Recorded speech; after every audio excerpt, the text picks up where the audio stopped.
Hello.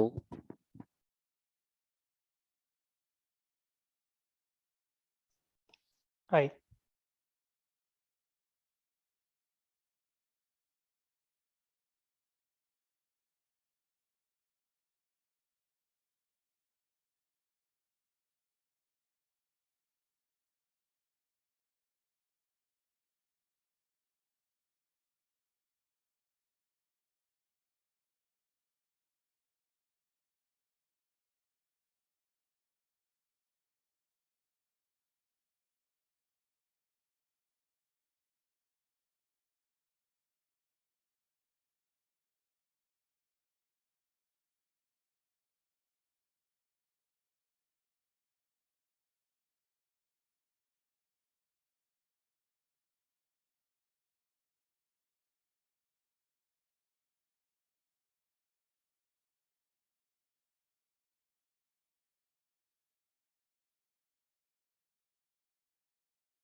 Okay, तो करते हैं स्टार्ट।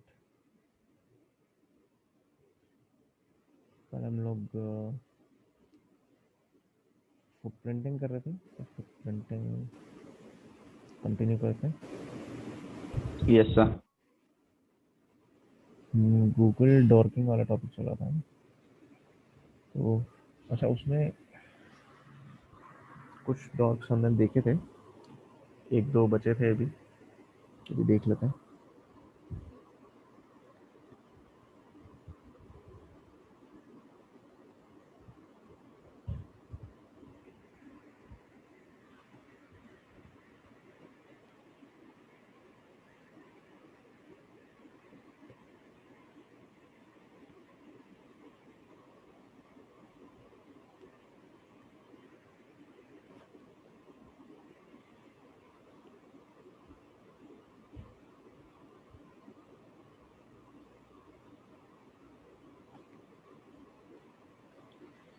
तो नेक्स्ट कह रहा था, जो एक डॉर्क है इन यूआरएल। ठीक है, इन यूआरएल मतलब अगर मेरे को कोई पर्टिकुलर टर्म है जो यूआरएल में चाहिए, जैसे मान लो को डॉट इन या डॉट इन, जैसे फॉर एग्जांपल मैंने यहाँ पे लगाया को डॉट इन। अब ये को डॉट इन क्या है? कुछ इंडियन वेबसाइट जो हैं उनके जो नाम है वेबसाइट का, उसके डोमेन नेम में ये top level domain co dot in use होता है। तो अगर मुझे सिर्फ रिजल्ट ऐसी वेबसाइट से चाहिए जिनकी डोमेन में को डॉट इन है, तो मैं ये यूज़ करके और जो भी सर्च रिजल्ट लिखनी है इसके आगे मैं लिख सकता हूँ। जैसे मान लो नेटवर्किंग से रिलेटेड मुझे इन्फॉर्मेशन चाहिए सिर्फ इंडियन वेबसाइट से, तो इस तरह से मैं सर्च करूँगा। तो जितने भी रिजल्ट्स हैं वो ऐसी वेबसाइट्स आएंगे जिनके यूआरएल में को डॉट इन है, तो सबका यूआरएल देखो, को डॉट इन वाले यूआरएल हैं सारे। और को डॉट इन मतलब सारी इंडियन वेबसाइट्स हैं। और मैंने नेटवर्किंग सर्च मारा, मतलब सर्च तो कुछ भी कर सकते हो जो चाहो, तो इस तरह से इन यूआरएल को यूज़ किया जाता है। फिर इन यूआरएल की जैसा एक और होता है ऑल इन यूआरएल।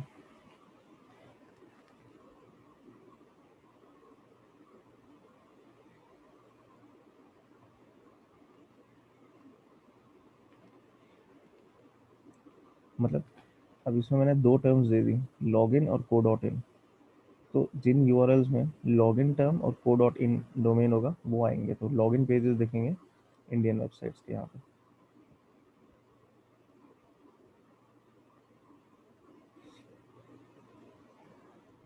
अब अटैकर्स क्या करते हैं, यूजली लॉगिन पेजेस ढूंढते हैं, ऐसी सेंसिटिव इन्फॉर्मेशन ढूंढते हैं, एडमिन पेजेस ढूंढते हैं, वो कोशिश करते हैं कि कुछ ना कुछ मिल जाए और एक्सेस कर पाएँ, हैक कर पाएँ किसी वेबसाइट को। तो हम तो चलो वो चीज़ यहाँ पे नहीं करने वाले, बिकॉज वो एथिकल के अंडर में नहीं आता। बट ऑफ कोर्स अगर मान लो किसी वेबसाइट को टेस्ट कर रहे हो या किसी वेबसाइट को टारगेट कर रहे हो, किसी क्लाइंट के लिए अगर टेस्ट कर रहे हो, तो उससे रिलेटेड इन्फॉर्मेशन ढूंढ सकते हो इन डॉक्स को यूज़ करके। बट इन जनरल ऐसा नहीं कि कुछ डॉग यूज़ किया और इन्फॉर्मेशन लेके कुछ हैक करने लग गए, वो चीज़ नहीं करते अपन।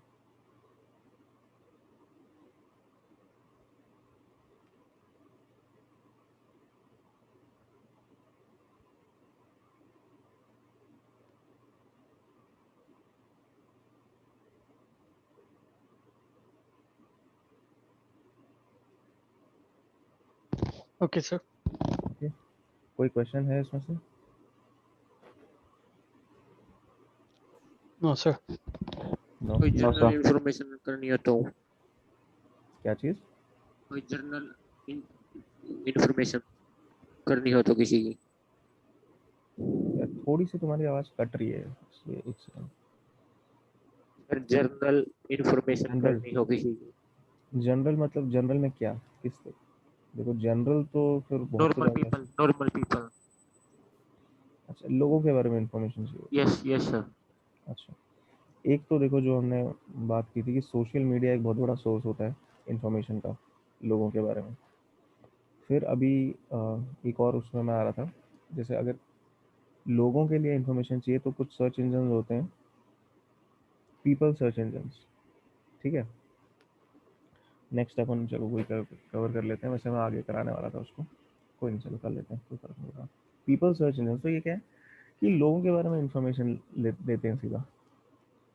तो लेट्स से एक बहुत ही पॉपुलर पीपल सर्च इंजन है, उसका बस एक इशू है कि अभी ये फ्री नहीं है।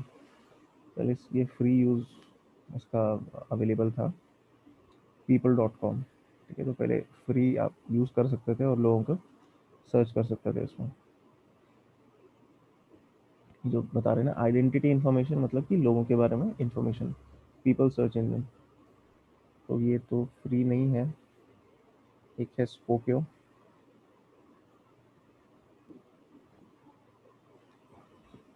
तो ये भी अगेन पीपल सर्च इंजन है, इसमें किसी का नाम, ईमेल, फ़ोन या एड्रेस डाल के सर्च कर सकते हो।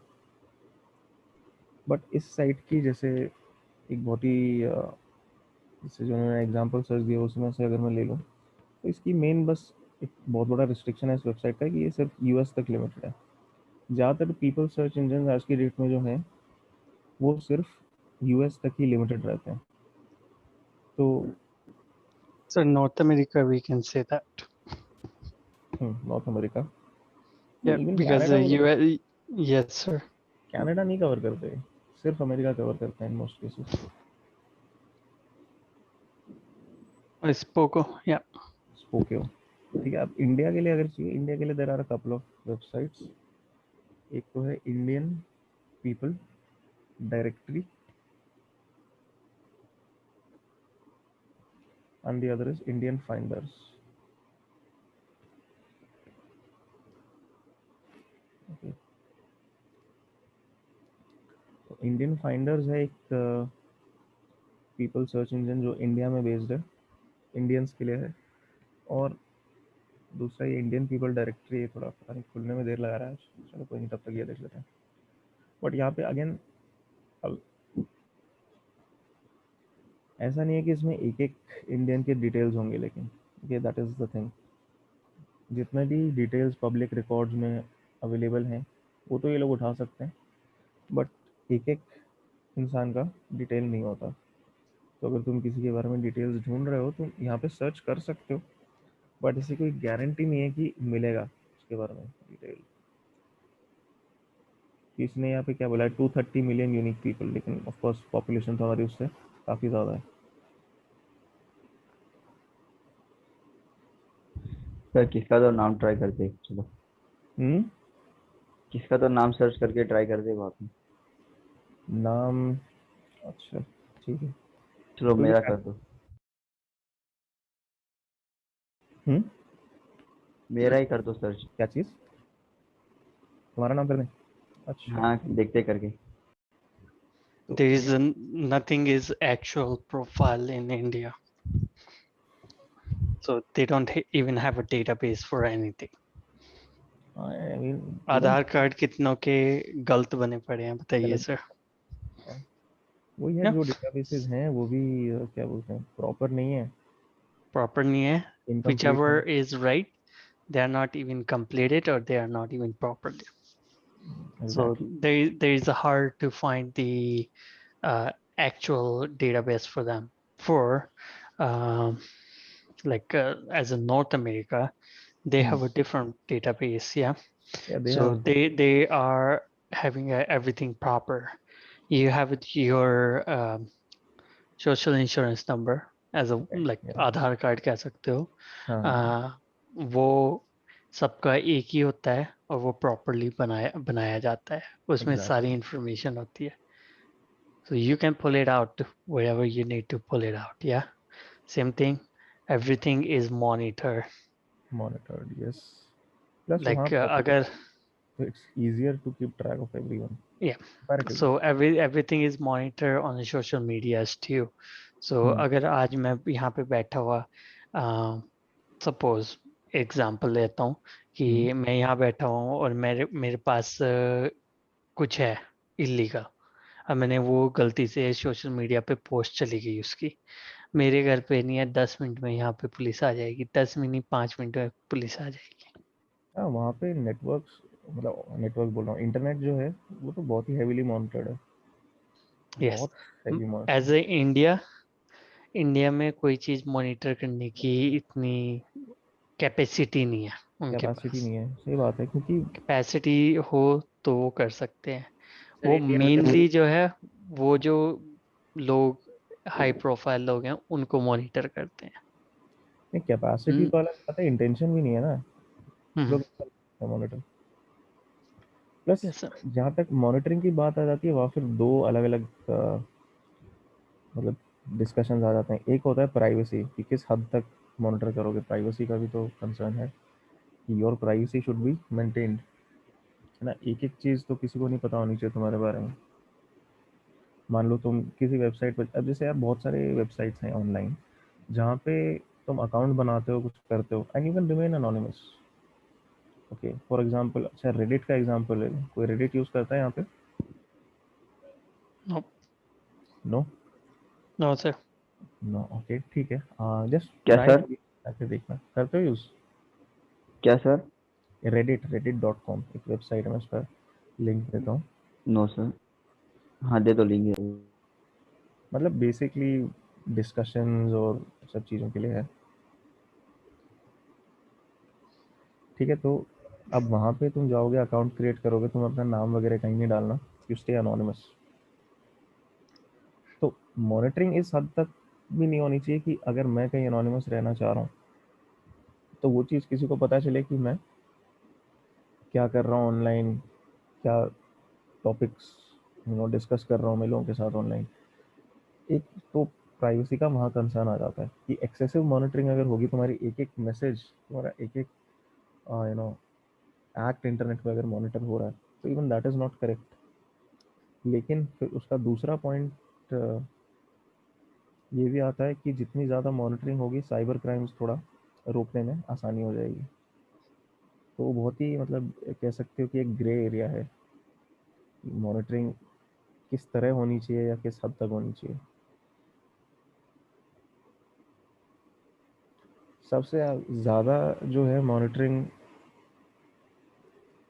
कहाँ पे होती है पता है? फेसबुक पे। नॉट जस्ट नहीं, नॉट जस्ट ऑनलाइन, मतलब in general, overall. Overall, your Japan IP addresses and like give me something like किस जगह, मतलब ऑनलाइन की बात कर रहे हैं या नहीं किस? मतलब इन जनरल की लोगों की एक एक चीज़, लोग क्या कर रहे हैं, कहाँ जा रहे हैं, सबसे ज़्यादा मॉनिटरिंग लोगों की। सर उसके फोन के थ्रू होती है आजकल। नहीं, I am not talking about what way, talking about what place in the world, कहाँ पे सबसे ज़्यादा है। ओह, यूएस में। सर यूएस यूएस में तो है, उससे ज़्यादा है लंदन जापान में, जापान स्पेसिफिकली लंदन, लंदन में है सर, चाइना बहुत में है, हद से ज़्यादा। जापान में है, चाइना का तो लेकिन नॉर्थ कोरिया में है सर। चाइना नॉर्थ का तो हमें कोरिया आप पता ही चले। नहीं है actually.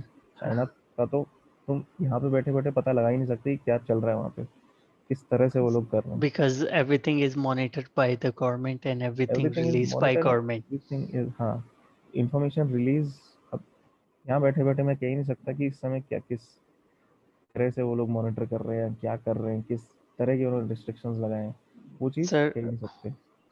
sir, you cannot go in the North Korea, so you cannot even monitor North Korea. There are a few countries there that nobody can monitor. Exactly. So they have a special uh, proxy servers and other stuff that they use to communicate with other people. And those are not for like normal people. Those are for the government use. So the information you will be getting, whatever they're going to provide, and it's a half the time is not true. It's not correct, exactly. देखो Yep. Government, लेकिन सिर्फ वहाँ का नहीं है, चलो वहाँ तो चलो एक्सेसिव है, नॉर्थ कोरिया हो तो मतलब अलग ही कह सकते हो। But all over the world governments तो हर जगह थोड़ा बहुत वो करती हैं कि what type of data you see. अच्छा, सोशल नेटवर्किंग की तो चलो हमने बात की कि you can search for people online. और सोशल नेटवर्किंग की जहाँ तक बात करें ना, कोई भी सोशल मीडिया छोड़ो मत, किसी के,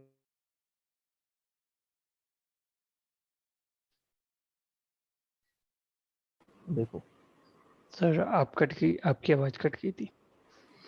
अभी क्लियर है।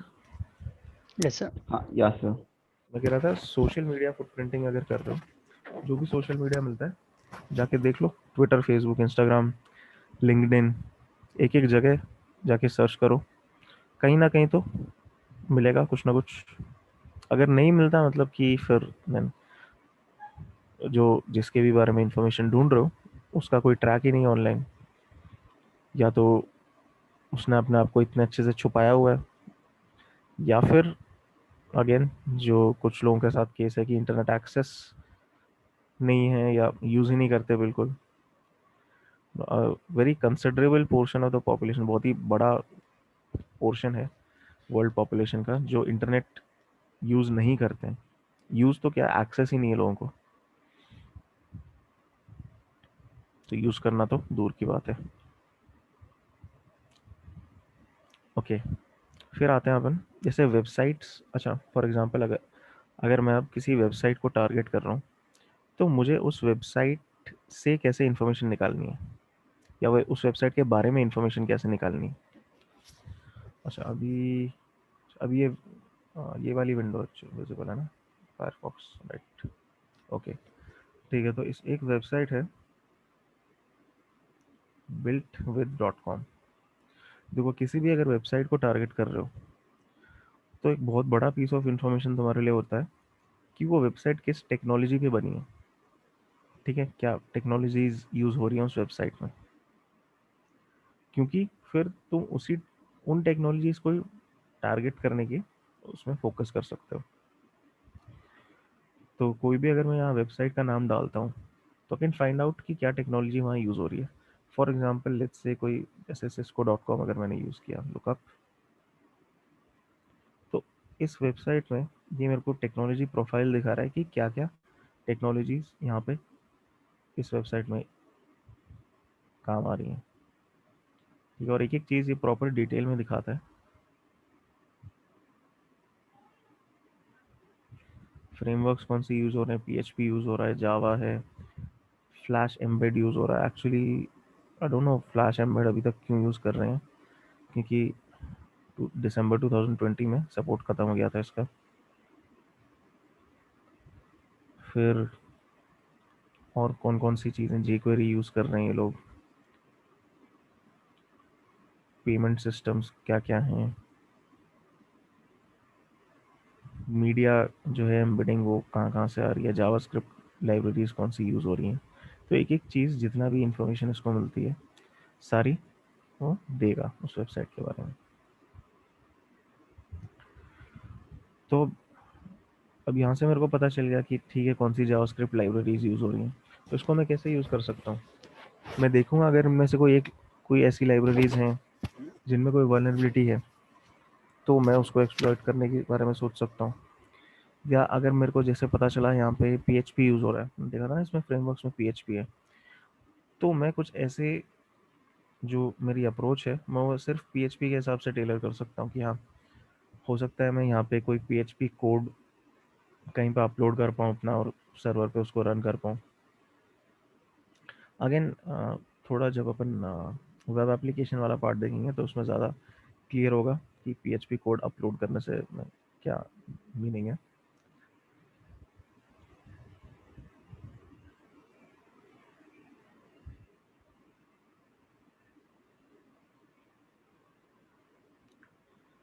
तो एक तो ये वेबसाइट है जिससे पता चलता है। अब ये वेबसाइट तो क्या पूरी डिटेल में दिखाती है, अब तुम्हें थोड़ा सा शॉर्ट में जानना है और फटाफट जानना है तुरंत, उसका एक बेटर तरीका है, एक एड ऑन आता है ब्राउज़र के लिए, ठीक है, फायरफॉक्स क्रोम सबके लिए आता है। इसका नाम है वेपलाइजर। वेपलाइजर मतलब वेब एप्लीकेशन एनालाइजर, तो उसको उन्होंने छोटा करके ये नाम दे दिया वेपलाइजर। तो इसको डालो अपने ब्राउज़र में सिंपली, एंड उसको यूज़ करना बहुत सिंपल है। जिस भी वेबसाइट के लिए इन्फॉर्मेशन चाहिए उस पर जाओ और उसको क्लिक करो। तो अब ये मेरे को दिखा रहा है कि इस वेबसाइट पे मतलब जो buildwith.com है वहाँ पे क्या क्या यूज़ हो रहा है। तो जावास्क्रिप्ट फ्रेमवर्क्स और UI frameworks, libraries, operating system से विंडोज सर्वर चल रहा है। जो वेबसाइट है, जो सर्वर है वो माइक्रोसॉफ्ट का IIS सर्वर है। फिर वेब फ्रेमवर्क क्या ASP.NET पे बनी हुई है वेबसाइट, विंडोज सर्वर है तो that is a good indication कि हाँ वो ASP.NET वेबसाइट होगी। इसी तरह से जैसे स्पोकियो पे, अगर मैं इस टैब पे आ जाऊँ और यहाँ पे आके इसको क्लिक करूँ तो अभी इस वेबसाइट के बारे में इंफॉर्मेशन दिखाएगा। ठीक है, अब चेंज हो गई इन्फॉर्मेशन, तो जिस भी वेबसाइट पे हो उसकी इन्फॉर्मेशन वो दिखाएगा। इसका नाम है वेपलाइजर, मैं नाम भी डाल देता हूँ चार्ट में।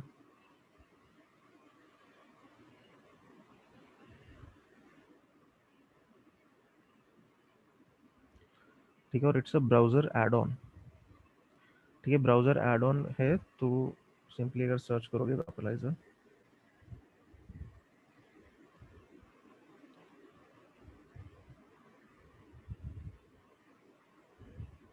तो क्रोम के लिए भी आता है, मोजिला के लिए भी आता है, फायरफॉक्स के लिए, दोनों में डाल सकते हो।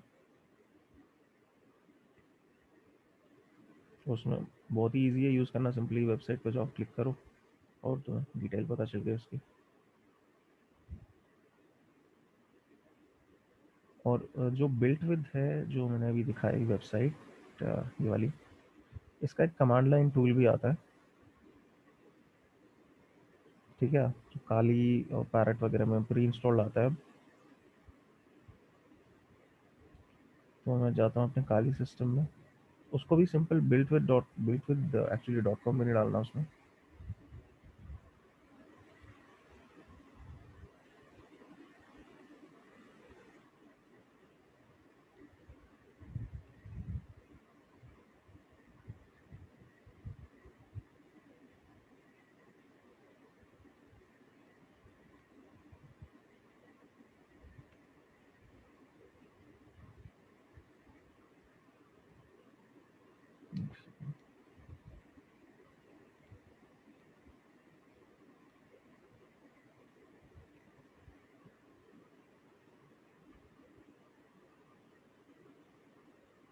अच्छा अब अच्छा मेरे पास जो वर्जन है इसमें से हटा दिया है मैंने, चलो ठीक है।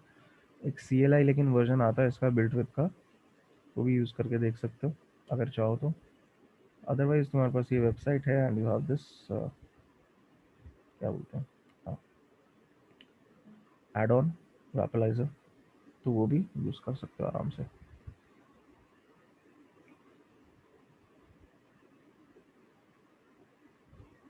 अच्छा एक और अगर तरीका हमें देखना है वेबसाइट से इंफॉर्मेशन लेने का, एक्चुअली ये थोड़ा सा डिफरेंट यहाँ पे इसका पर्पस हो जाएगा।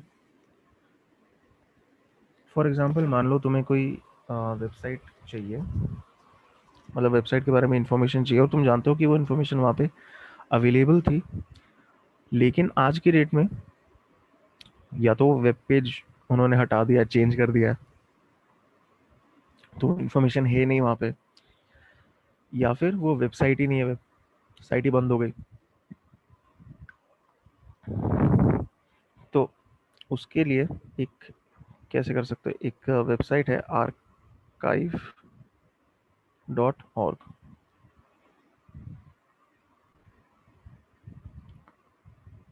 ठीक है, तो ये archive.org जो है ये वेबसाइट है और इसका ये सेक्शन है वे बैक मशीन।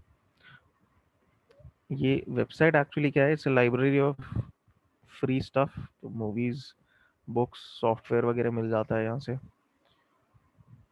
और वेबसाइट्स का भी डेटा मिल सकता है। जैसे फॉर एग्जांपल चलो कोई भी वेबसाइट अगर मैं उठाऊं, जैसे मैं cisco.com लिया था, उसी को अगर मैं लेके देखूं,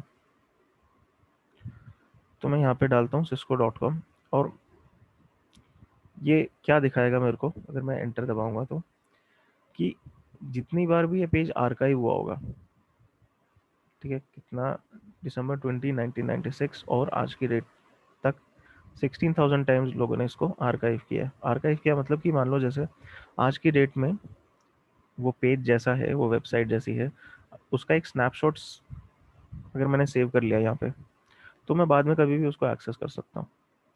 और जैसे अगर मैं किसी वेबसाइट पर इंफॉर्मेशन देख रहा हूँ, तो मैं वो URL या वो वेबसाइट का नाम यहाँ डाल दूंगा एंड उसके जितने भी स्नैपशॉट्स लिए हुए हैं अभी तक लोगों ने, सारे दिख जाएंगे। फॉर एग्जांपल चलो 2000 का देखते हैं कुछ। 2000 में इतनी बार कैप्चर हुआ था ये डोमेन, ये मतलब ये जो URL है cisco.com, इतनी बार इसके स्नैपशॉट लिए गए थे। इनमें से कोई भी एक अगर मैं ले लूँ डेट, जैसे जून 8 ये ले लेते हैं, 2 स्नैपशॉट्स थे। So what do you mean internal by error, snapshot? Snapshot is like कि जैसे आज की डेट में वो पेज जैसा दिख रहा है, अगर मैंने उसका स्नैपशॉट ले लिया, तो वो जो स्नैपशॉट सेव हो रहा है, I can access that later on, आज से 10-15 साल बाद भी है, ऑफ कोर्स कंसिडरिंग कि archive.org तभी भी चल अलाइव है। तो जब मैंने स्नैपशॉट लिया तब वो पेज जैसा दिखता था, उसमें जो इन्फॉर्मेशन थी वो उस स्नैपशॉट में सेव्ड रहेगी, और मैं बाद में भी जाके उसको अगर देखना चाहूँ तो देख सकता हूँ। इवन दो आज की डेट में वो पेज डिफरेंट लगता होगा, लेकिन स्नैपशॉट अगर मैंने लिया हुआ है तो उस टाइम पे जैसा वो पेज था एग्जैक्टली वैसा मैं उसको देख सकता हूँ।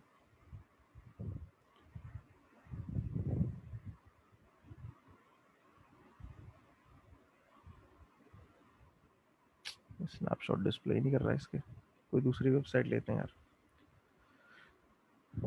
google.com लेते हैं, देखते हैं। अब गूगल तो चलो पॉपुलर डोमेन है काफ़ी, तो इतनी बार सेव हुआ है। 2000 ठीक है, 2000 का ही लेते हैं।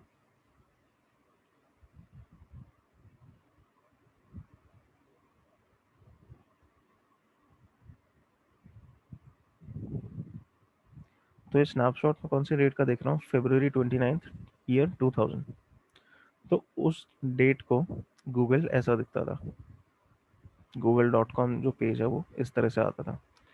अब आज की डेट में तो चेंज हो गया, थोड़ा सा लेआउट चेंज हो गया, फॉन्ट वगैरह भी डिफरेंट कर दिया इन्होंने।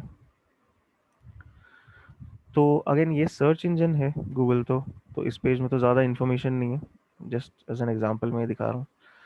बट किसी भी वेबसाइट का अगर तुम्हें इन्फॉर्मेशन ढूंढ रहे हो, तुम जानते हो कि हाँ वो इन्फॉर्मेशन वहाँ पे या तो होती थी और अब हट गई है, या वो वेबसाइट ही बंद हो गई है, या उन्होंने पेज ही चेंज कर दिया है।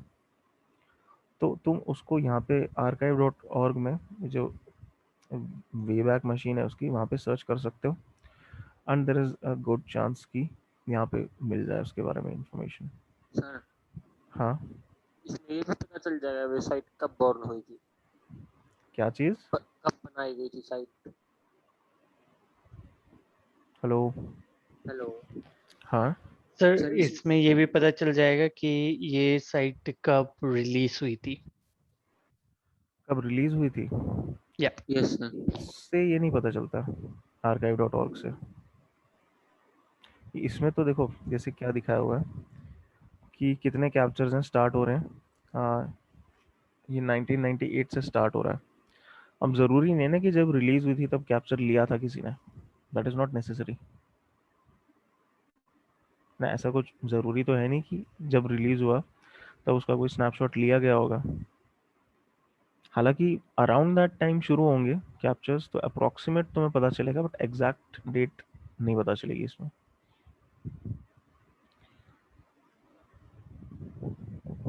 हाँ, बट डेफिनेटली एक अच्छा खासा आइडिया तो हो ही जाएगा। जैसे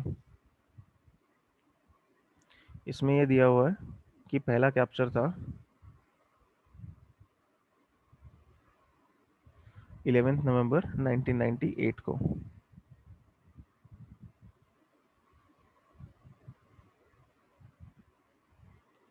ठीक है, और गूगल स्टार्ट कब हुआ था मैं जानता है?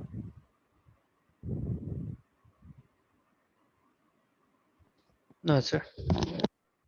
1998 में स्टार्ट हुआ था, 2-3 महीने पहले इससे, मतलब नवंबर में नहीं, उससे 1-2 महीने पहले हुआ था।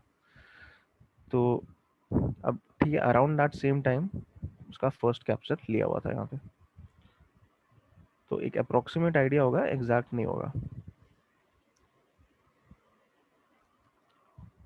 ये जो डेट है मतलब पहला कैप्चर इस दिन लिया गया था, और इस साइट का आखिरी इस डेट को। तो अब of course Google is a very popular domain. Very popular क्या मतलब कह सकते हो, दुनिया का one of the most popular websites Google ही है, हर कोई यूज़ करता है उसको। तो इसलिए इसके तो काफ़ी सारे कैप्चर्स, काफ़ी सारे स्नैपशॉट्स हमें देखने को मिल रहे हैं पिछले 23 ईयर्स से। पर ऑफ कोर्स हर वेबसाइट के लिए इतने ज़्यादा नहीं मिलेंगे। कुछ वेबसाइट्स के लिए हो सकता है 10-15 मिले, कुछ के लिए हो सकता है मिले ही ना। अगर बहुत ही मतलब ऐसी वेबसाइट है, बहुत ही ऑब्सक्योर सी वेबसाइट है, तो उसके लिए हो सकता है ना मिले। इवन आगे का एक जो टॉपिक हम लोग कवर करेंगे उसमें there is a tool that we need to download, और उसकी जो वेबसाइट थी वो आज की डेट में अवेलेबल नहीं है। तो उसके लिए भी मैं ये टूल यूज़ करूँगा। हाँ, ये वे बैक मशीन जो है।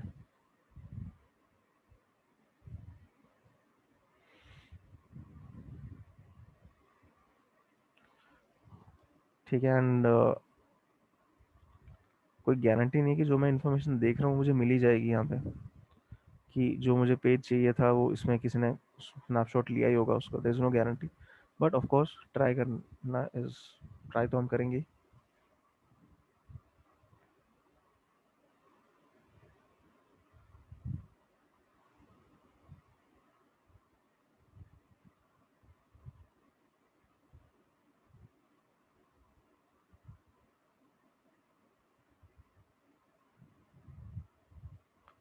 ओके, कोई क्वेश्चन इसमें और? No sir. No, okay. अच्छा, एक चीज़ इसमें और है, जैसे जो वे बैक मशीन है, अगर तुम्हें किसी पेज का कैप्चर करना है, स्नैपशॉट लेना है, तो यहाँ पे यूआरएल डाल के सेव पेज कर सकते हो। ठीक है, तो वो चीज़ भी की जा सकती है।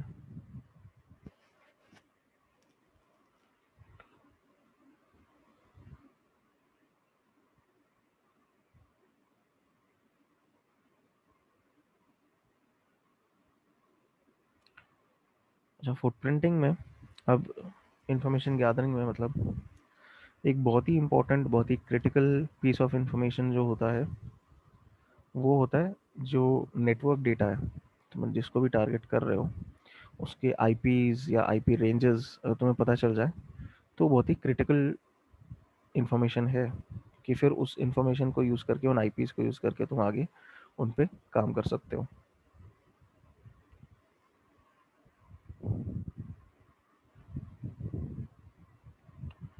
तो आईपीज कैसे पता चलते हैं?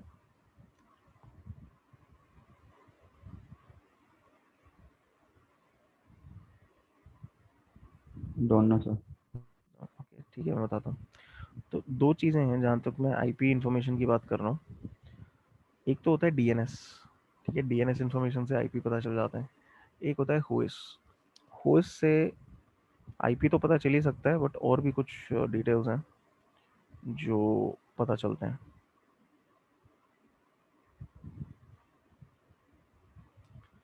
ठीक है, तो होइस डेटाबेस करके डेटाबेसेस होते हैं, और जब भी जैसे कोई नई वेबसाइट बनती है, जैसे मैंने मान लो कोई वेबसाइट क्रिएट की, डोमेन नया बनाया मैंने, तो क्या होगा कि वो डोमेन जो है उसके सारे डिटेल्स यहाँ पे जो होइस डेटाबेस है उसमें रजिस्टर कराने पड़ेंगे। और ये जो डेटाबेस है मेंटेन कौन करता है? Regional internet registries. तो ऑल ओवर द वर्ल्ड 5 ऐसी रजिस्ट्रीज हैं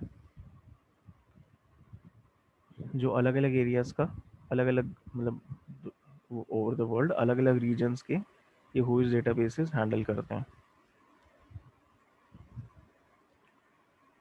जैसे एक है एरिन, एफ्रिनिक, राइप, लैकनिक और एपनिक, मतलब ये मैंने इनके शॉर्ट उसमें बोला। जैसे इंडिया का जो है, जो भी डोमेन्स इंडियन ओरिजिन के हैं उनका सारा डेटा इसमें जाता है एपीएनआईसी में। एशिया पैसिफिक के लिए ये इंटरनेट रजिस्ट्री है। फिर उसी तरह से यूरोप का सारा डेटा राइप ये लोग हैंडल करते हैं। अब एक्चुअली फ्रेंच नाम है पूरा उसमें। फिर अफ्रीका, एफ्रिनिक, अमेरिका का सारा एरिन में जाता है डेटा। मतलब ये अलग अलग रजिस्ट्रीज हैं, और based on what region your domain is based on, तो तुम्हारा डेटा अकॉर्डिंगली उस इंटरनेट रजिस्ट्री के पास जाएगा। अच्छा खैर चलो, वो तो जब हम डेटा गैदर कर रहे हैं तो ये मैटर नहीं करता कि किस रजिस्ट्री के पास है। ओके, अब हुइस जब हम इंफॉर्मेशन ले रहे हैं, हुइस क्वेरी कर रहे हैं, तो उसमें किस तरह के डिटेल्स मिलते हैं? डोमेन नेम, नेटवर्क रेंज, जो डोमेन ओनर है उसके कॉन्टैक्ट डिटेल्स। कॉन्टैक्ट डिटेल्स में नाम, नंबर, एड्रेस, ये सब आता है। तो इस इंफॉर्मेशन का भी यूज़ कर सकता है कोई। ठीक है, मान लो डोमेन ओनर कोई किसी को टारगेट करना है, वो यहाँ से हुइस से इसके डिटेल्स लेने की कोशिश कर सकता है। इस चीज़ को वो सोशल इंजीनियरिंग में यूज़ कर सकता है इन डिटेल्स को। ठीक है, और फिर ऑफ कोर्स डोमेन के क्रिएशन और एक्सपायरी के डिटेल्स। फिर यहाँ पे क्या उसने बोला, information obtained from this database can assist an attacker to gather personal information that assists to perform social engineering। तो ये चीज़ भी करी जा सकती है। तो अब ये देखते हैं कि किस तरह से हुइस डिटेल्स निकाले जाते हैं।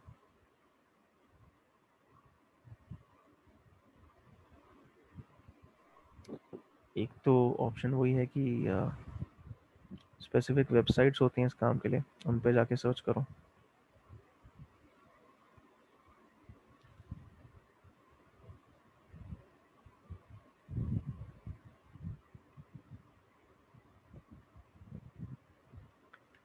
यहाँ पे आते हैं और हुइस dot domain tools dot com.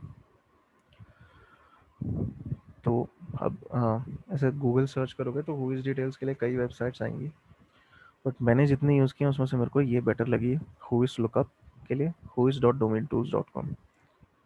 मैं लिंक भी दे देता हूँ तुम्हें।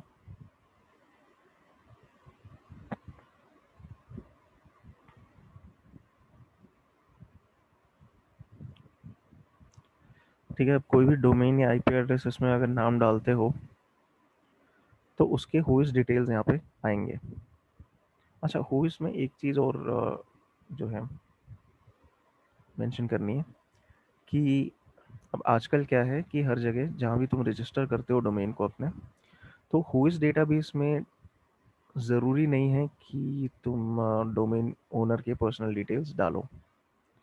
ठीक है, उसमें there is an option, privacy option होता है, उसके लिए ऑप्ट करते हैं लोग काफ़ी केसेस में, एंड इन दैट केस उसके पर्सनल डिटेल्स वहाँ पे नहीं आएंगे। तो कोई भी डोमेन लेते हैं, फॉर एग्जांपल जैसे अगर माइक्रोसॉफ्ट लिया,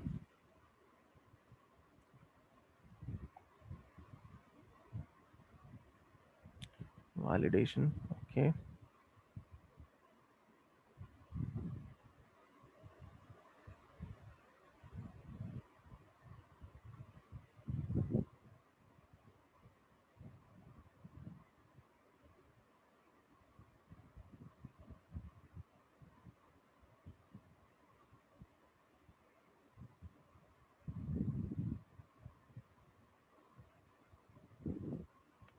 तो ये microsoft.com का जो है होस्ट रिकॉर्ड आ रहा है। तो ऑर्गेनाइजेशन का नाम यहाँ पे दिया हुआ है, रजिस्ट्रेंट कौन है, डोमेन का एडमिनिस्ट्रेटर है वो। रजिस्टर किसके थ्रू किया है इन्होंने, तो ये रजिस्ट्रेशन सर्विस के थ्रू करवाया है यहाँ पे। डेट कब हुआ था ये, तो 1991 को ये रिकॉर्ड क्रिएट हुआ था। ठीक है, कब एक्सपायर होगा, लास्ट कब अपडेट हुआ था। फिर डीएनएस सर्वर्स, यहाँ जो नेम सर्वर्स हैं, डीएनएस सर्वर्स ये हैं। टेक्निकल कॉन्टैक्ट कौन है, तो वही उन्होंने माइक्रोसॉफ्ट का अपना जो कंपनी है वहाँ का कॉन्टैक्ट दिया हुआ है।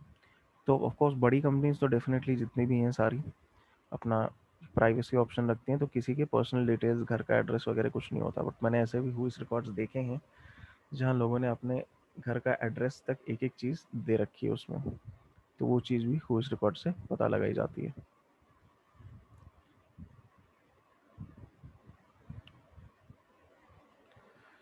फिर आईपी एड्रेस पता चलता है, आईपी लोकेशन बताता है वो, डोमेन स्टेटस वगैरह सब बता रहा है। ये तो इस तरह से इतनी इन्फॉर्मेशन जो है हुईज डेटाबेस से हमें मिल सकती है। सर हम्म,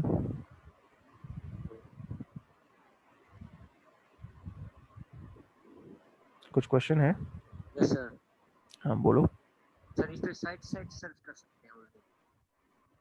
थोड़ा सा माइक के पास आके बोले, और बहुत कट रही है तुम्हारी आवाज़। सर इस पे ओनली वेबसाइट सर्च कर सकते हैं। हाँ, ये तो सिर्फ वेबसाइट्स के लिए होता है। वेबसाइट्स या किसी आईपी एड्रेस से भी सर्च कर सकते हो उसके बारे में, अगर इन्फॉर्मेशन इनके पास होगी तो वो दे देगा। Okay sir.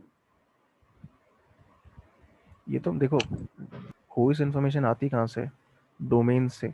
जब नया डोमेन रजिस्टर होता है एंड वो उसमें जाता है हुईज डेटाबेस में, तो ये हुईज डेटाबेस को क्वेरी करता है। ये ये जितने भी वेबसाइट्स हैं हुईज इन्फॉर्मेशन के लिए, तो ये भी कहाँ है, हुईज डेटाबेस से लाती है।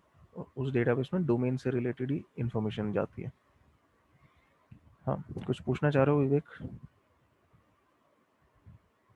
सर नहीं, स्टैटिक आईपी और जो हमारी डायनेमिक आईपी होती है उसमें क्या डिफरेंस होता है फिर? स्टैटिक वेबसाइट आईपी के और लिए भी अलग अलग दोनों आईपी होती है? वो तो आईपी असाइनमेंट का जैसा भी सिस्टम है उस पर डिपेंड करता है। स्टैटिक आईपी मतलब कि तुम्हारा आईपी चेंज नहीं होता, एक ही आईपी ओके। है ना। जितनी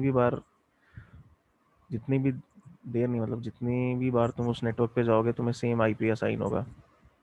ओके।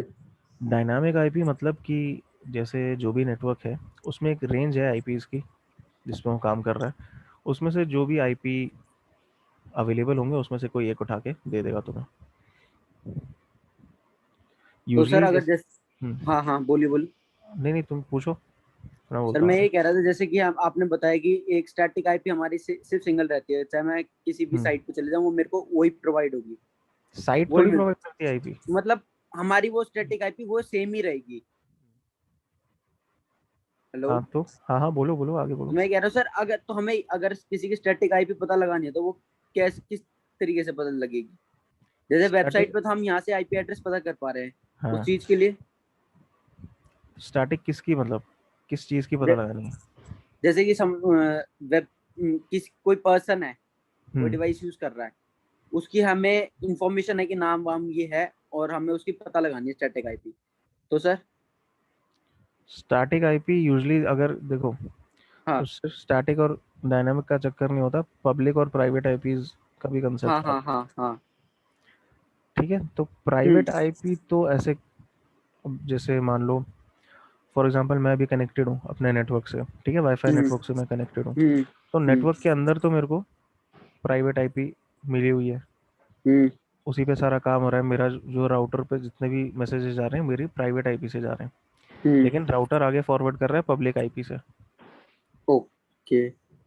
तो अब डायरेक्टली अगर तुम प्राइवेट आईपी पता लगाते हो उसका तो कोई फायदा नहीं है। हम्म।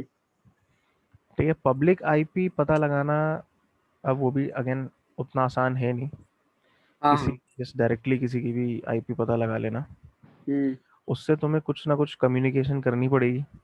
ओके, मतलब इनडायरेक्टली हम कुछ नहीं कर सकते, हमें एक कनेक्शन क्रिएट करना ही पड़ेगा उसके बीच में। कनेक्शन क्रिएट करना होगा, किसी ना किसी तरह से कम्युनिकेट करना होगा। Okay sir.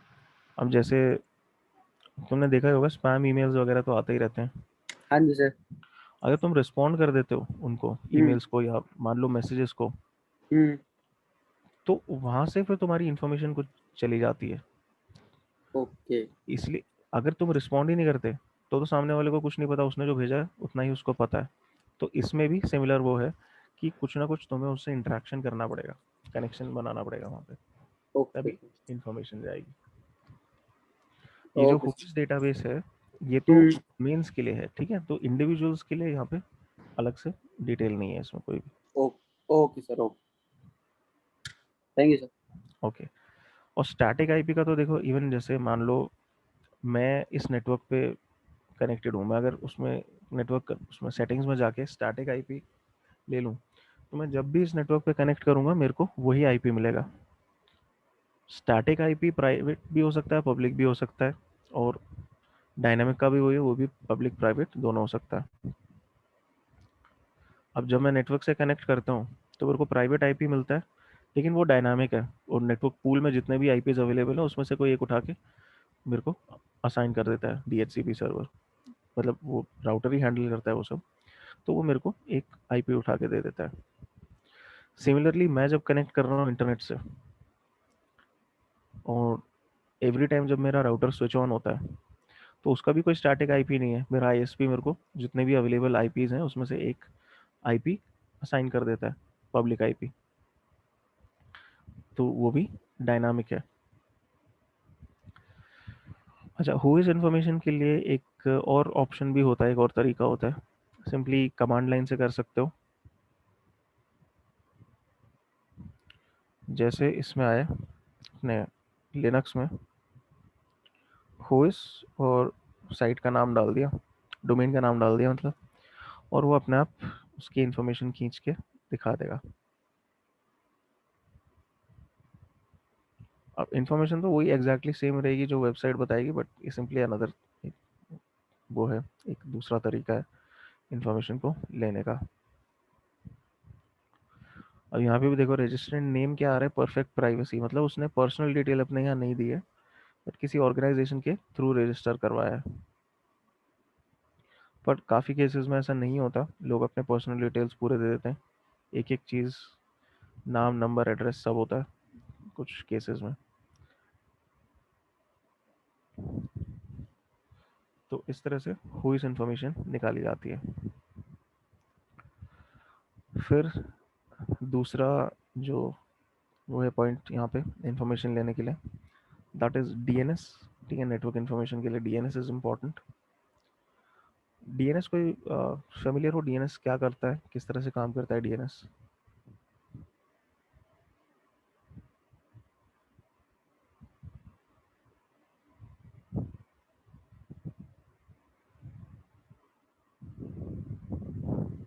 No sir. Okay, ठीक है, तो सबसे पहले तो डीएनएस का मीनिंग होता है domain name system. Domain name system. और ये काम कैसे करता है, देखो बिना डीएनएस के तुम इंटरनेट यूज नहीं कर पाओगे। अगर डीएनएस बंद हो जाए, नेट खत्म। तो डीएनएस का काम क्या होता है कि जैसे अब मान लो मैंने किसी वेबसाइट पे जाना है, यही वाला केस लो जो मैं अभी डोमेन टूल्स पे गया था जैसे, या बिल्ट विद पे गया था। तो मैंने क्या किया, सिंपली उस वेबसाइट का नाम डाल दिया।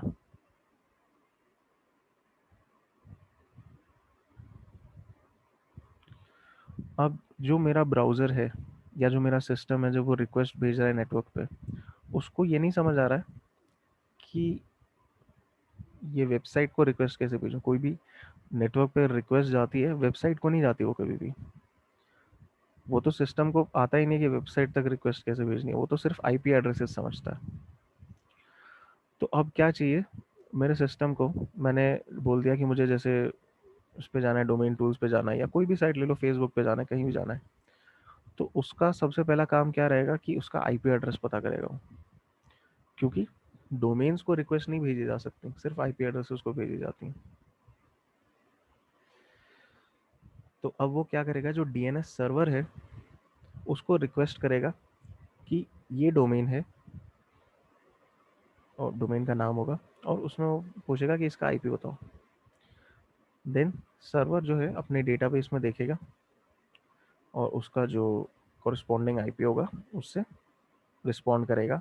उसके बाद तुम्हारा सिस्टम उस आईपी को रिक्वेस्ट भेजेगा, एंड फिर वहाँ से जो डेटा आएगा तुम्हें ब्राउज़र में डिस्प्ले होगा। तो अब ये तब ये तो सारा काम जो है पूरा बैकग्राउंड में होता है, हमें नहीं दिखता। But every time you enter N IP, ये काम sorry every time you enter a domain name, ये पूरा काम होता है।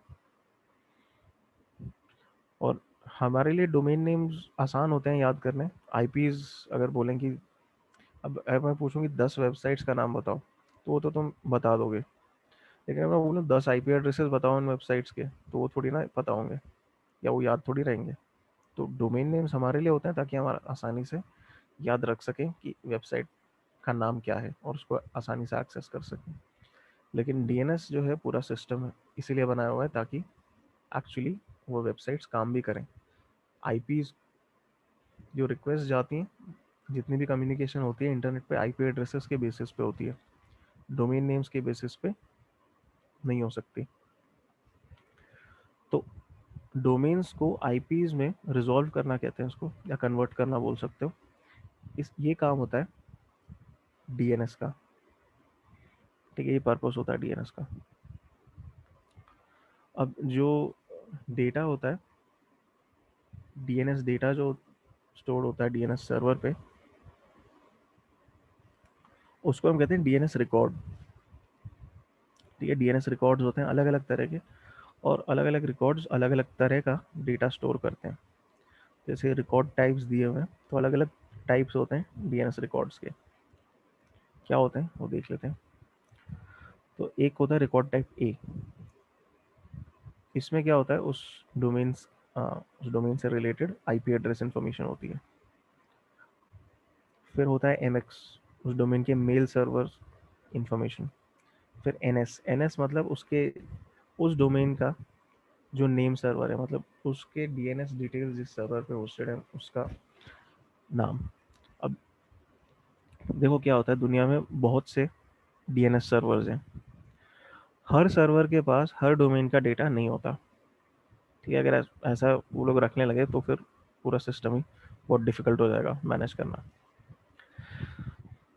तो हर वेबसाइट का या हर डोमेन का डेटा जो है किसी पर्टिकुलर डीएनएस सर्वर पे स्टोर्ड होता है, उसको कहते हैं उस डोमेन का नेम सर्वर। अब मैंने अगर किसी डीएनएस सर्वर को रिक्वेस्ट भेजी और वो उसको उसके पास वो नहीं है डेटा, तो वो क्या करेगा, वो रिक्वेस्ट आगे फॉरवर्ड कर देगा दूसरे सर्वर के पास। इस तरह से फॉरवर्ड होती जाएगी वो जब तक आंसर नहीं मिलता। और जहाँ आंसर मिल जाएगा वहाँ से फिर रिस्पॉन्स आएगा वापस, और उस आईपी को लेके फिर मेरा सिस्टम कनेक्शन रिक्वेस्ट भेजेगा।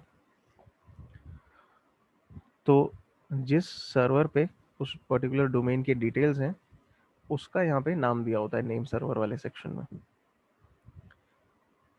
फिर कैनोनिकल नेम मतलब ऑल्टरनेट नेम्स किसी अगर डोमेन के हैं, जैसे मान लो फेसबुक है, उसका fb.com भी सेम डोमेन है, facebook.com भी सेम है, तो उसका कैनोनिकल नेम की तरह उस रिकॉर्ड में आ सकता है। फिर एक्चुअली SDA लिखा हुआ है, SOA होता है actually, start of authority. Start of authority मतलब जैसे NS में क्या हमने क्या देखा था कि नेम सर्वर्स होते हैं, मतलब उस डोमेन के डिटेल्स जिन सर्वर्स के पास होते हैं, एक्चुअली मल्टीपल सर्वर्स हो सकते हैं, तो उन सब का यहाँ पे नाम दिया होता है। और ये जो स्टार्ट ऑफ अथॉरिटी है मतलब उनमें से प्राइमरी कौन सा है, मेन उनमें से कौन सा सर्वर है उस डोमेन के लिए,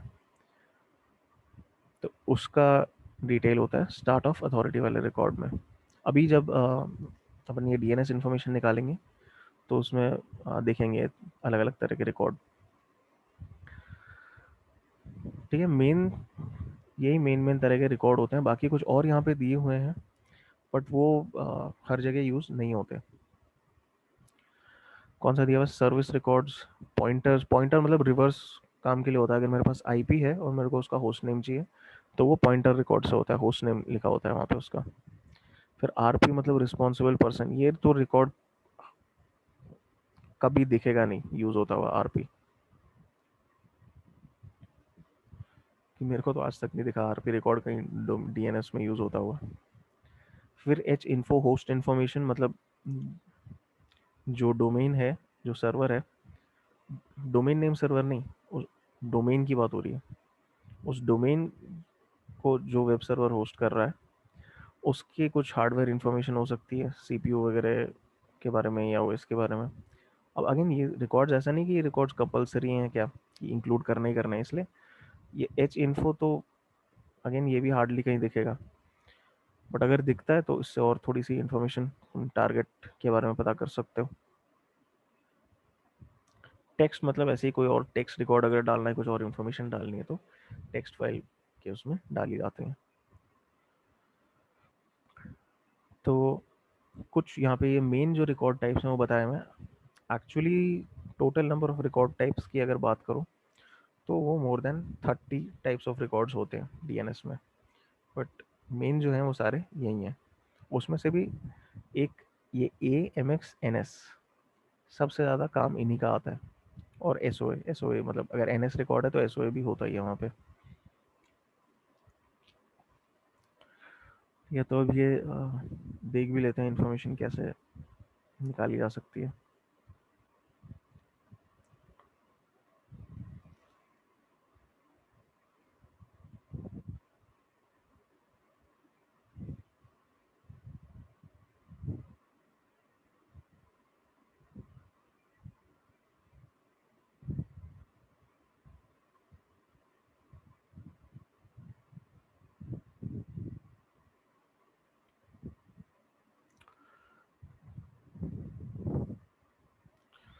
तो ये एक टूल है डोमेन डॉसियर, मतलब एक ऑनलाइन टूल है।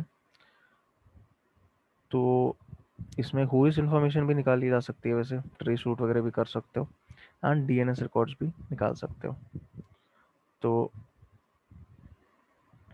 इसमें कोई भी IP एंटर करो या डोमेन एंटर करो तो उसके बारे में इंफॉर्मेशन मिल जाएगी। अगेन जैसे अपना सिस्को वाला एग्जांपल अगर मैं लूँ और उसके मुझे DNS रिकॉर्ड्स चाहिए सिर्फ गो, तो इसके कितने DNS रिकॉर्ड्स इनके पास हैं, नेम cisco.com इसी डोमेन के हैं सारे रिकॉर्ड्स है। टाइप ए टाइप रिकॉर्ड में हमने क्या देखा था, IP एड्रेस होता है, और ये क्वाड्रुपल A है, इसमें होता है IPv6, IPv4 है ये, और ये IPv6 है। फिर स्टार्ट ऑफ अथॉरिटी मतलब उसका प्राइमरी नेम सर्वर कौन सा है इस डोमेन का, तो वो ये है। बाकी और बहुत तरह के इन्होंने बहुत से मतलब रिकॉर्ड्स रखे हैं, टेक्स्ट रिकॉर्ड्स हैं, फिर मेल सर्वर रिकॉर्ड्स हैं, नेम सर्वर्स बताए हैं कई सारे इन्होंने, पॉइंटर रिकॉर्ड है मतलब रिवर्स लुकअप्स के लिए। इसी तरह से अगर मान लो उस पे आ जाओ, माइक्रोसॉफ्ट का देखना है उसका भी देख सकते हो।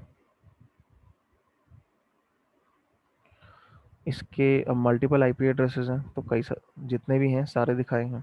नेम सर्वर सारे दिखाए हैं। स्टार्ट ऑफ अथॉरिटी तो चलो वो तो एक ही सर्वर होता है हमेशा। फिर मेल सर्वर यहाँ पे एक ही है। मल्टीपल अगर हो तो मल्टीपल दिखाएगा, और कई सारे अलग अलग तरह के टेक्स्ट रिकॉर्ड्स हैं। तो डीएनएस से भी आईपी डिटेल्स जितने भी हैं सारे मिल जाते हैं। अगर मल्टीपल आईपी एड्रेसेस हैं सारे यहाँ पे पता चल जाएंगे। नेम सर्वर्स वो पता चल जाएंगे। और अगर जैसे हार्डवेयर इन्फॉर्मेशन एच इन्फो वगैरह वो सब भी दिया हो तो वो भी यहाँ से इन्फॉर्मेशन निकाली जा सकती है। अच्छा, इसमें कोई क्वेश्चन है?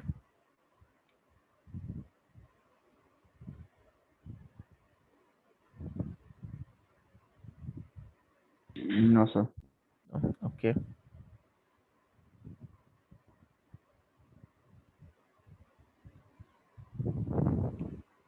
अच्छा एक second, I am just getting a call office से, तो आई जस्ट टेक दिस, उसके बाद मैं कंटिन्यू करता हूँ। Sure, sir. Guys, hello. Hello. Yeah, I just have a quick question, guys. Are we going to have a class on Saturdays or no? Because that's he put it an option if we are going to have a class or not. Yes we will have. Who else?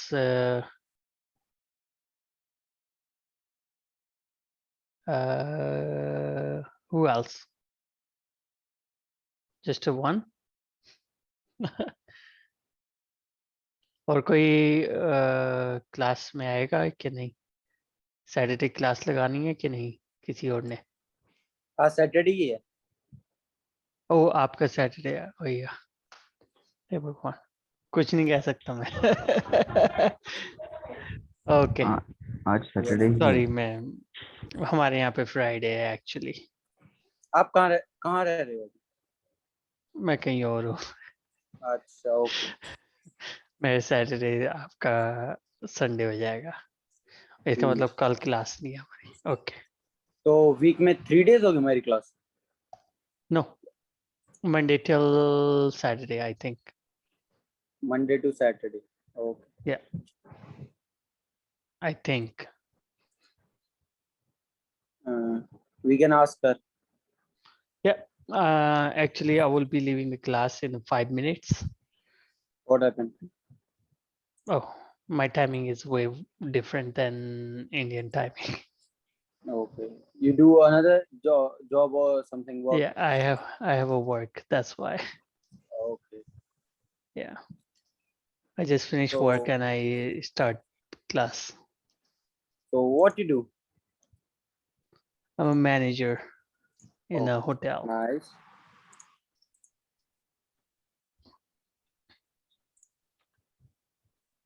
Can you share your number? Share your number.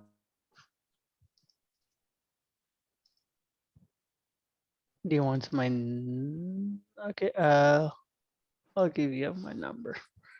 I don't, but just keep me posted if something get changed.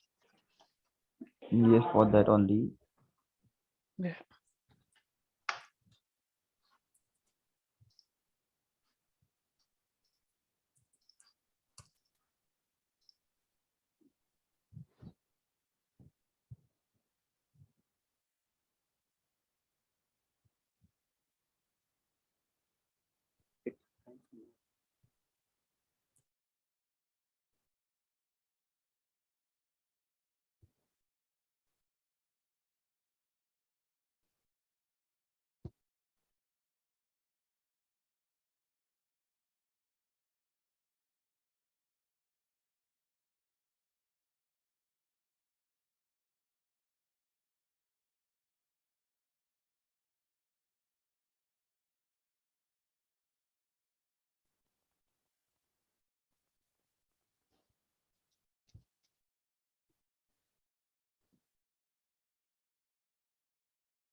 Okay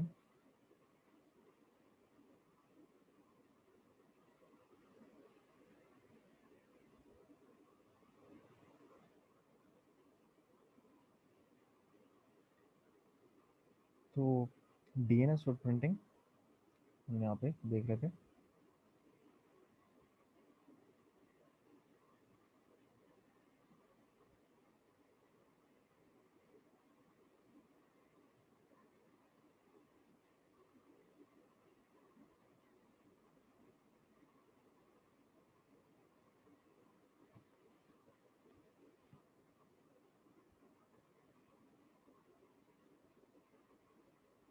कोई भी question इसमें से है अभी तक जो भी देखा है उसमें से?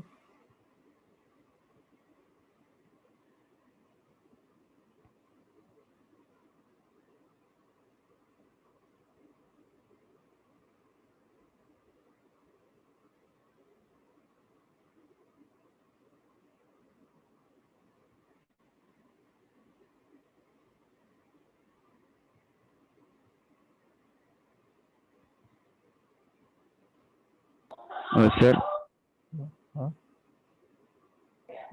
जैसे वेबसाइट है ना, वेबसाइट के हम्म, कौन से भी पर्टिकुलर वेबसाइट की आईपी एड्रेस निकालने के लिए है ना।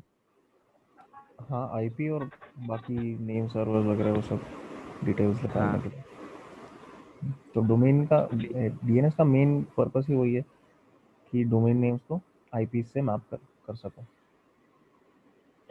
तो अगर हमको कौन सा भी मतलब सोशल मीडिया यूजर, इंस्टाग्राम पे कोई यूजर हो, अगर हाँ उसका सब चाहिए होगा, contact number, name, original name, नहीं तो तो कैसे मिलेगा? उसका तो नहीं वो ऐसे डीएनएस से तो उसका कोई रिलेशन ही नहीं है ना। नहीं मतलब कौन सी लिंक है क्या उसकी? कॉन्टैक्ट नंबर चाहिए अगर तुम्हें किसी का कॉन्टैक्ट नंबर, वही एक तो जैसे या तो सोशल मीडिया पे ही कहीं उसने दिया हो या उसने कहीं उसमें किया हो, जैसे जो हमने पीपल सर्च इंजन देखे थे वहाँ पे कहीं हो तो वहाँ से मिल सकता है। बाकी ऐसे अलग से कोई वो नहीं है जगह जहाँ पे मिलेगा।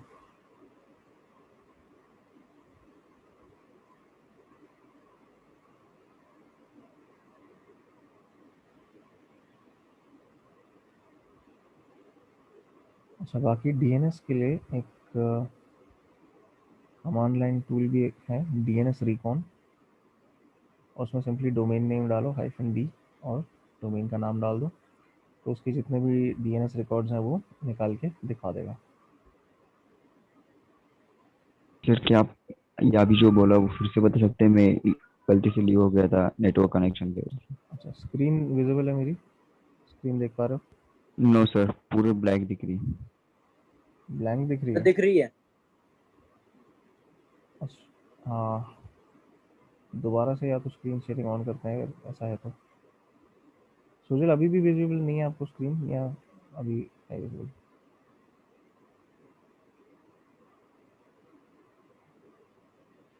अच्छा नो सर, क्रो है स्टार्टिंग, स्टेरिंग, बस इतना ही आ रहा है। इतना ही आ रहा है, दोबारा से तो स्टार्ट यहाँ तो कर, दिखाई दे रही है। दोबारा से करके देख लेते हैं, कोई बात नहीं। ठीक है सर। अब दिख रहा है? नहीं सर, वही आ रहा है। सर मैं एक बार लीव करके वापस ज्वाइन हो जाऊँ? ठीक है करो।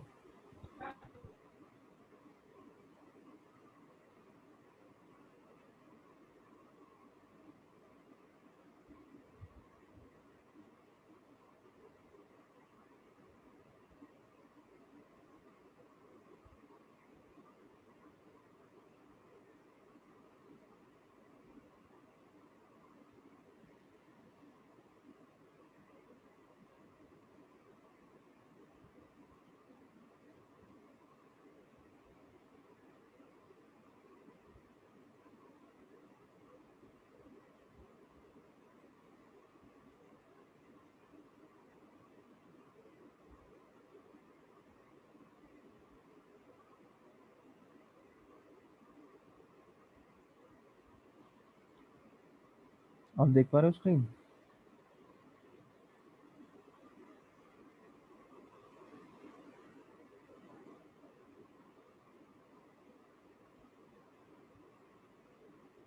सुजल अब स्क्रीन दिख रही है तुम्हें या अभी भी नहीं इशू आ रहा है?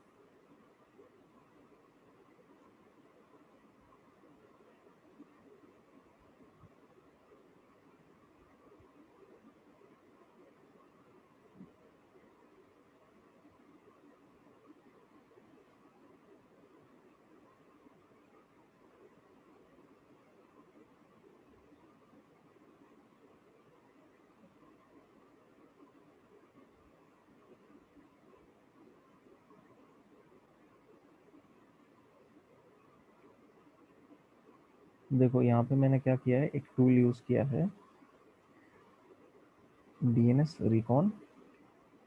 और DNS रिकॉन उसमें डोमेन स्पेसिफाई करने से पहले ये -d वाला फ्लैग लगाना पड़ता है, -d, और सिंपली डोमेन का नाम दे दो उसके बाद, तो वो उसके DNS डिटेल्स ले आएगा।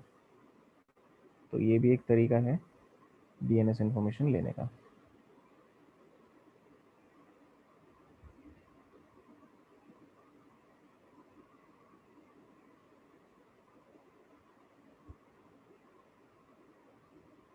हाँ सर, आप विजिबल है। विजिबल है ना? तो मैं सिंपली वही कह रहा था, एक जो DNS रिकॉन नाम का टूल है उसको यूज़ करके भी हम इंफॉर्मेशन निकाल सकते हैं।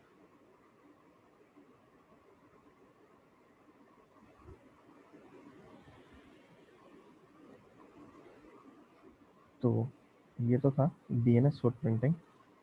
अब एक और चीज़ है कि देखो, नेटवर्क फुटप्रिंटिंग हमने हुइस रिकॉर्ड से इंफॉर्मेशन निकाली, हमने DNS रिकॉर्ड से इंफॉर्मेशन निकाली, और बस एक और वहाँ पे टॉपिक है नेटवर्क फुटप्रिंटिंग में जिसको कहते हैं ट्रेस रूट।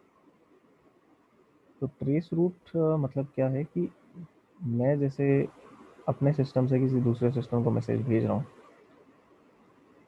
तो वो जो पैकेट्स जा रहे हैं वहाँ पे, वो किस पाथ को फॉलो कर रहे हैं, मतलब किस किस डिवाइस के थ्रू होके जा रहे हैं, कौन सा राउटर, कौन सा सिस्टम, कौन सा सर्वर जो है वो उस रास्ते में आ रहा है। ये चीज़ अगर मेरे को देखनी है तो ट्रेस रूट नाम का एक कमांड है, वो मैं यूज़ कर सकता हूँ। और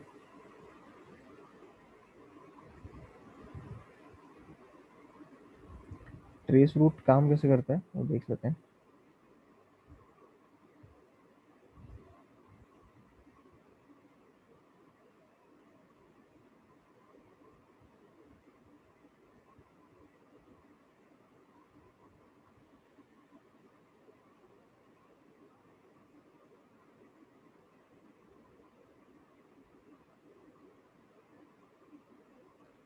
देखो, ट्रेस रूट पहली बात तो कौन सा प्रोटोकॉल फॉलो करता है? ICMP, internet control message protocol. और इवन इसको फॉलो करके भी काम कैसे करता है ये कि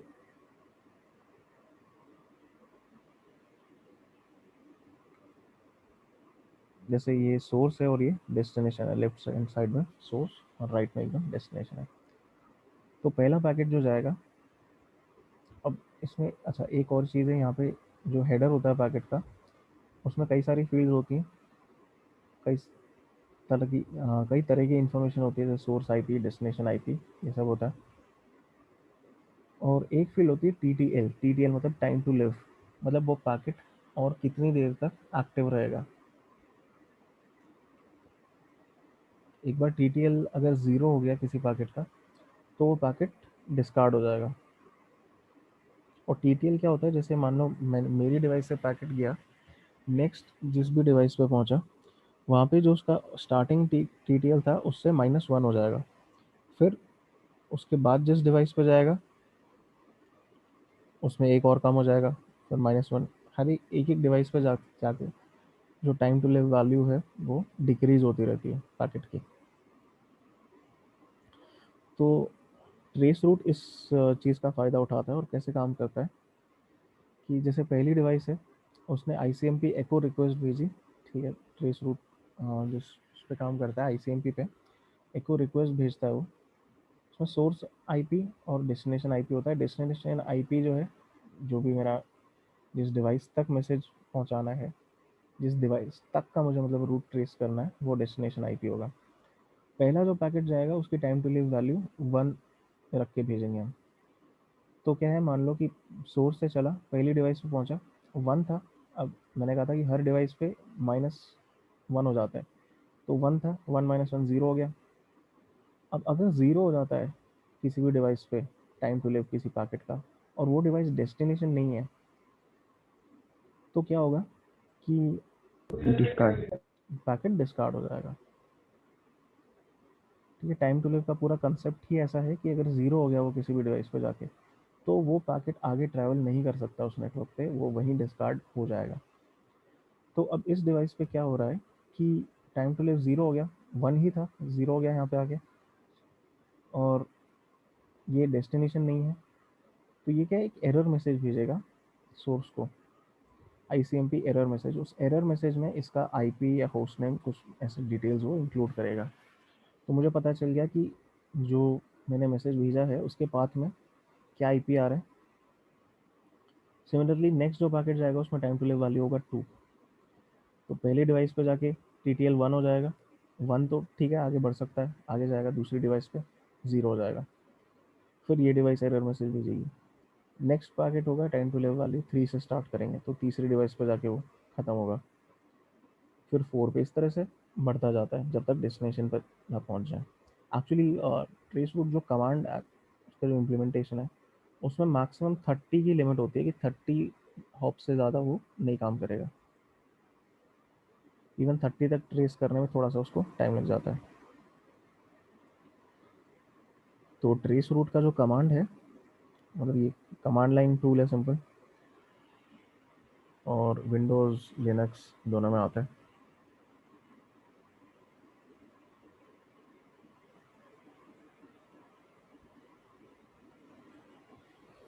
तो देख लेते हैं एक बार। लेकिन एक प्रॉब्लम है कि आज के डेट में ट्रेस रूट यूज़ करने में एक बहुत बड़ा इशू है। कोई जानता है क्या है वो इशू? No sir. ओके, मैं बताता हूँ। जैसे ट्रेस रूट मैंने बोला था ICMP पे काम करता है। ICMP एक और जगह भी यूज़ होता है, पिंग पिंग करने के लिए। तो जैसे मैंने मान लो पिंग किया,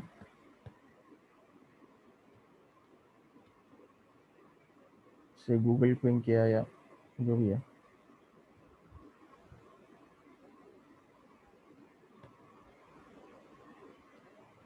तो रिस्पॉन्स आ रहा है।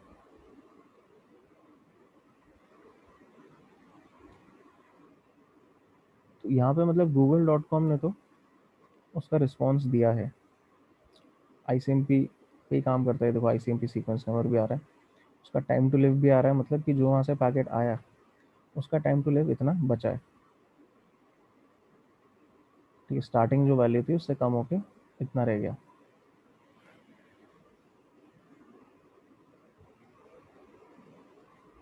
अब स्टार्टिंग वैल्यूज जैसे है, तो इसकी रही होगी 128 रही होगी इसकी स्टार्टिंग वैल्यू, तभी ये 117 बचा है इसमें से।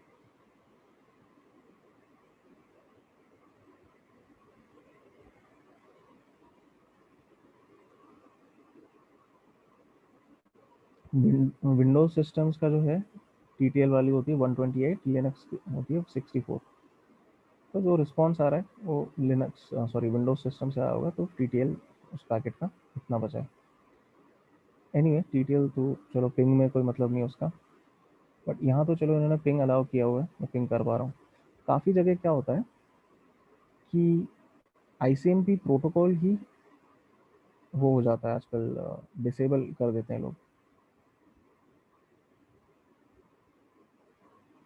क्योंकि ICMP का पिंग और ट्रेस रूट जैसे काम के अलावा कुछ एक्चुअल और काम होता नहीं है। ठीक है, डेटा ट्रांसमिशन होता नहीं है ICMP से। डेटा ट्रांसमिशन तुम्हारा या तो TCP पे होगा या UDP पे होगा, ICMP का तो वहाँ पे कोई लेना देना नहीं है। तो काफ़ी सिस्टम्स, काफ़ी राउटर्स या काफ़ी सर्वर्स पे ICMP को बंद कर दिया जाता है। इवन विंडोज़ जो हमारा डिफ़ॉल्ट कॉन्फ़िगरेशन आती है आजकल विंडोज़ 10 की, उसमें भी वो लोग बंद करके रखते हैं ICMP को। तुम जाके इनेबल कर सकते हो उसको, पर बाय डिफ़ॉल्ट बंद रहता है। मतलब अगर कोई ICMP पैकेट आ रहा है तुम्हारी डिवाइस के लिए, तो अगर ICMP डिसेबल्ड है वहाँ पे, तो क्या हो जाएगा कि अगर ICMP पैकेट रिसीव होता है तो वो डिवाइस उसको प्रोसेस नहीं करेगी, उसको सीधा सीधा फेंक देगी, डिस्कार्ड कर देगी।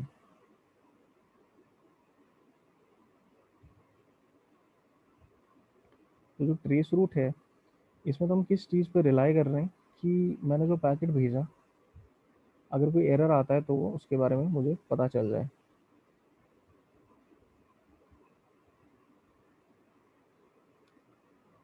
तभी ट्रेस रूट, मतलब ICMP जो एरर मैसेज है, उसी से हमें ट्रेस रूट में जो इन्फॉर्मेशन आती है वो मिलती है। पर अगर ब्लॉक्ड है ICMP, तो वो रिस्पॉन्ड नहीं करेगा, उसको वो अगली डिवाइस तक पास ऑन तो कर देगा पैकेट को, लेकिन खुद अपने सिस्टम पे वो प्रोसेस नहीं करेगा। तो ट्रेस रूट यूज़ करने में आज की डेट में बहुत बड़ी दिक्कत है कि पिंग काफ़ी जगह डिसेबल्ड होता है, पिंग नहीं सॉरी ICMP काफ़ी जगह डिसेबल्ड होता है। तो फॉर एग्जांपल अगर मैं यहाँ पे ट्रेस रूट करता हूँ google.com का,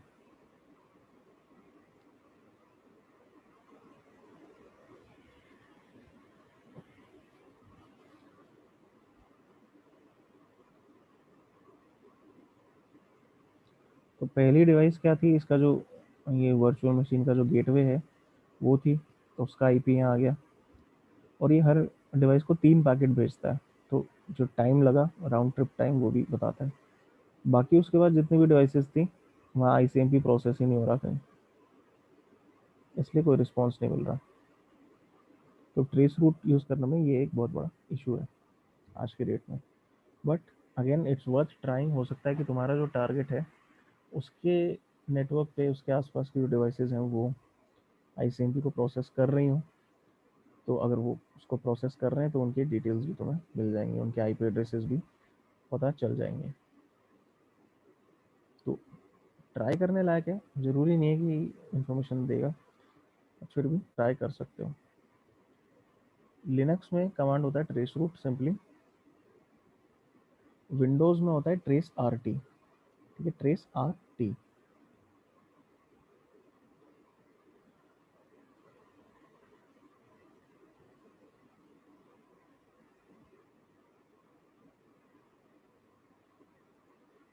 ठीक है, इसमें कोई क्वेश्चन?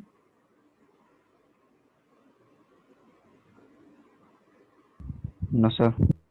ओके, अब मैं लिख देता हूँ ट्रेस RT जो है इसमें चैट में।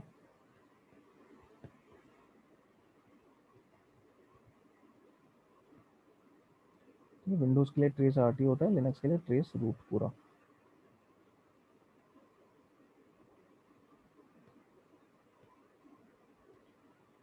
तो फुटप्रिंटिंग जो है यहाँ पे एक और उसमें टॉपिक है, उसके बाद फुटप्रिंटिंग खत्म होगा। अच्छा, सोशल इंजीनियरिंग की मैंने थोड़ी सी बात की थी कि लोगों को मैनिपुलेट करना ताकि उनसे इंफॉर्मेशन मिले। तो सोशल इंजीनियर्स क्या करते हैं, फुटप्रिंटिंग जब करते हैं वो, तो पर्सनल डिटेल्स लेने की कोशिश करते हैं लोगों से। और फुटप्रिंटिंग में भी एक सोशल इंजीनियरिंग का सब टॉपिक आता है, हालांकि हम इसको अलग से भी एज ए सेपरेट टॉपिक देखेंगे आगे जाके। फुटप्रिंटिंग में भी सोशल इंजीनियरिंग का सब टॉपिक है, और उसमें क्या क्या होता है, 3 टेक्निक्स इन्वॉल्व है: ईव्सड्रॉपिंग, शोल्डर सर्फिंग और डंपस्टर डाइविंग।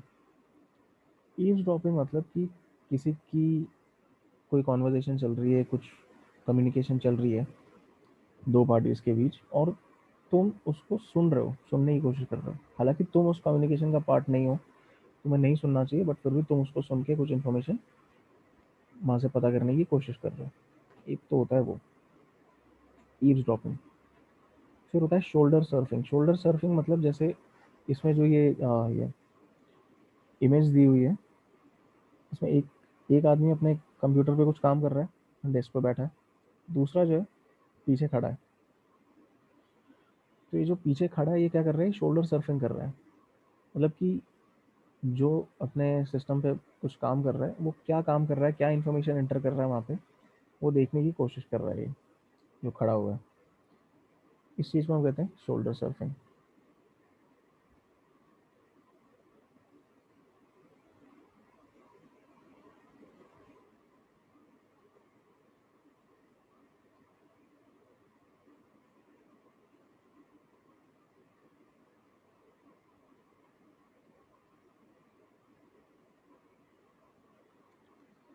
तो शोल्डर सर्फिंग में भी उसको हो सकता है पता चल जाए कि उसका कोई पासवर्ड दिख जाए कि क्या टाइप कर रहा है, कार्ड नंबर दिख सकता है अगर ऑनलाइन ट्रांजैक्शन हो रहा है, कोई और पिन, कोई भी सेंसिटिव डेटा जो है वो यहाँ पे पता लग सकता है।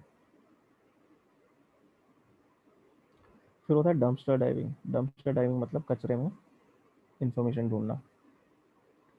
अब क्या होता है, कंपनीज, काफ़ी कंपनीज अपने जो कुछ डॉक्यूमेंट्स वगैरह हैं जब उसको डिस्पोज करते हैं, जब फेंकते हैं तो प्रॉपरली नहीं फेंकते। डॉक्यूमेंट्स अगर आप फेंक रहे हो आपको पहले उनको श्रेड करना चाहिए, उसके बाद फेंको। तो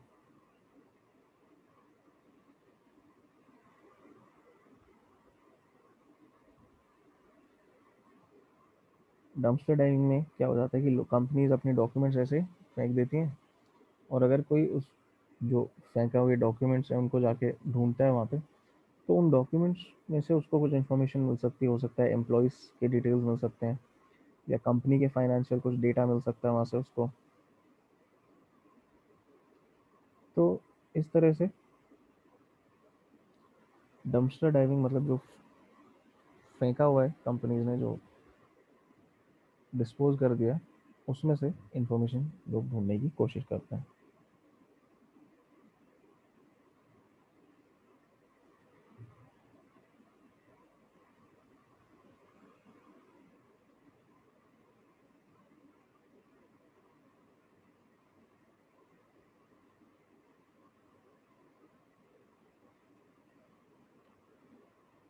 ठीक है, तो ये यहाँ पे फुटप्रिंटिंग का टॉपिक खत्म हो गया।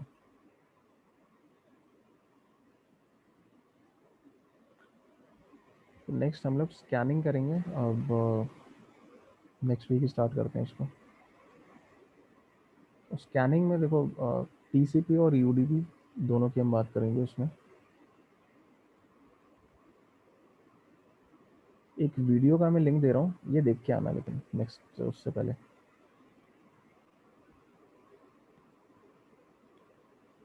सर कल संडे तो फिर कल क्लास होगा सर? नहीं, ओके मंडे सर। को। Sir classes Monday to Saturday होगी? हाँ। ओके। अच्छा, टीसीपी वर्सेस यूडीपी का एक कंपैरिजन वीडियो है छोटा सा, इसको देख के आना नेक्स्ट उससे पहले। ठीक है, मैं उसका लिंक दे रहा हूँ यहाँ पे।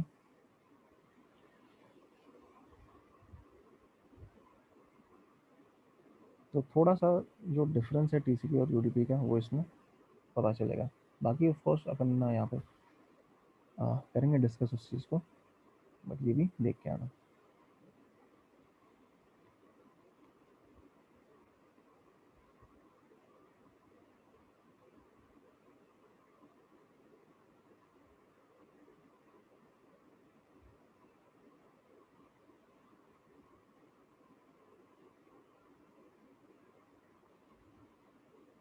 फिर बाकी नेक्स्ट वीक मिलते हैं।